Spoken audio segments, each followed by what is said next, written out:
Well, gentlemen, you have my curiosity, but now you have my attention. I shall reign triumphant. Buenos dias, children. Son. Hell, you're all gonna be doing that.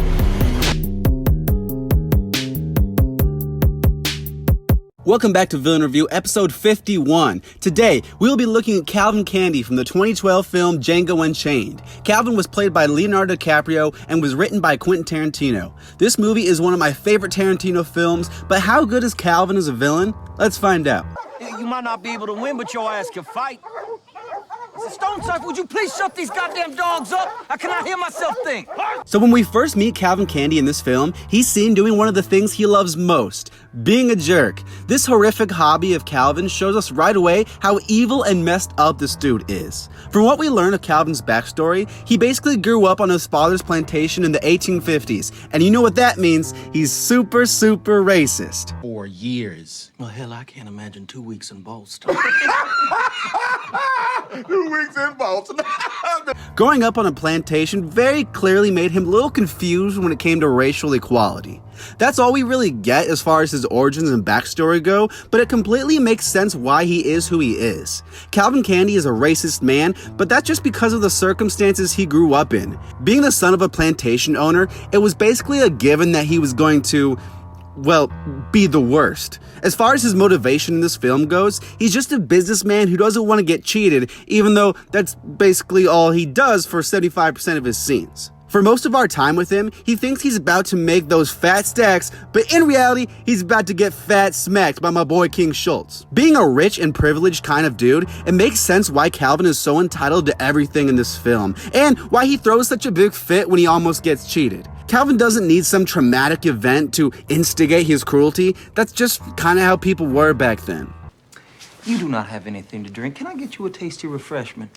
Yes, I'll have a beer. Wonderbar. So something that you need to know about Calvin is that he's very clearly a francophile. No, that doesn't mean he's into any kinky things. It just means he's obsessed with everything French. But don't tell him who plays his fellow francophile in Hamilton. Calvin loves everything French, but he doesn't know a single word. Kind of like a high school girl who saw Macklemore once in concert and now thinks rap is lit AF. Overall though, Calvin is just really trying to be seen as something he's not. I have this little theory when it comes to him being a francophile, and here it is. I think Calvin is obsessed with France to kind of boost his reputation and to come across as a respectable individual when he very clearly isn't. We see all throughout the film that Calvin has a dark side which is always waiting to snap, and while he might come across as sophisticated, it's just a front. I think the elegance of French culture is used as kind of a mask to hide all the terrible, barbaric things he does throughout the movie. Imagine if some of cinema's other crazy characters got into fancy things to show how not crazy they are. Alright, today's meeting is to discuss making crazy characters seem respectable. What do we got? Okay, Leatherface. That dude's crazy. Yeah, he is. He's taking people's faces off and eating them or whatever, but what if he gets into something that's really cool, like putting pirate ships into bottles? Good lord, how will I ever fit this tiny and delicate ship into my grandmother's favorite bottle? That's good. Okay, what about Gollum? The crack addict? Easy. Oh wow, I haven't felt better ever since starting my wine tasting club. Damn, okay, that's good. What about Joker? Easiest one yet. My father was a quilter. This image complex is seen in plenty of other scenes, and he truly believes what he's doing isn't really that wrong. We see this in the way he treats his fighters after fights, because I'm sure he thinks he's doing them this great kindness, giving them beer and stuff to drink, when just minutes earlier, he was making them fight to the death. He might think this way because of how he was raised, and he probably thinks he's a much better slave owner, but he's just as bad, if not worse.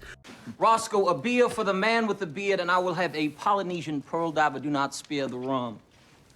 To further this facade, when he gets back to Candyland with Schultz and Django, he tries to act like he treats everyone way better than he actually does. He's a self-proclaimed fan of Alexander Dumas, but he really doesn't even know what the man looks like. This goes to show how much Calvin values the perceptions of others, and how he really wants to be viewed as someone with a lot of wealth and status. Dr. Schultz, have I ever told you about my favorite family film? Get Out, or maybe my favorite white athlete, LeBron James. Of course, I have to mention this wonderful performance by Leonardo DiCaprio. Honestly, how did he not win an Oscar for this? I think Leo does such a good job because he captures all sides of Calvin perfectly. Everything I just talked about is prevalent in his performance, and it's almost like he's acting while acting. It's actingception. What I meant by that is DiCaprio is playing Calvin, who is pretending to be elegant and scholarly. The fact that DiCaprio pulls this off so well is amazing to witness, and while Calvin isn't a very nice dude, we get a really nice performance. We weren't talking business yet. We were discussing my curiosity. So I obviously think this performance is incredible, so it's actually pretty hard to just pick one scene. I have to give the writing credit though, because Calvin has so much presence in this movie, even though he doesn't really show up until halfway through. Every scene he's in is awesome, starting from the very first time we see him, but if I'm gonna have to pick one scene as his best, I'm gonna have to go with the one where he confronts Django and Schultz. If you lift those palms off that turtle shell tabletop, Mr. Pooch is gonna let loose with both barrels that sawed off.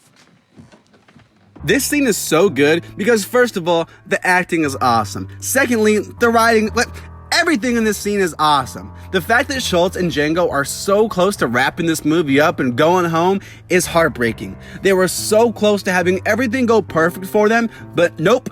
Apparently Mace Windu had to just screw everything up. This scene is also really good because we get to see Calvin just unleash his fury. We've always seen him to be cruel, but this is him at the height of his anger. It's a great scene that makes us wonder how the rest of the movie is going to play out, and it's personally one of my favorite Tarantino scenes.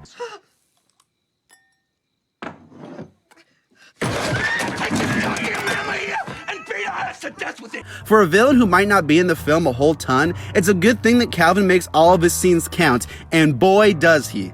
Every scene shows us a new layer to the villain, and it's just always awesome to watch. Hilda here is my property.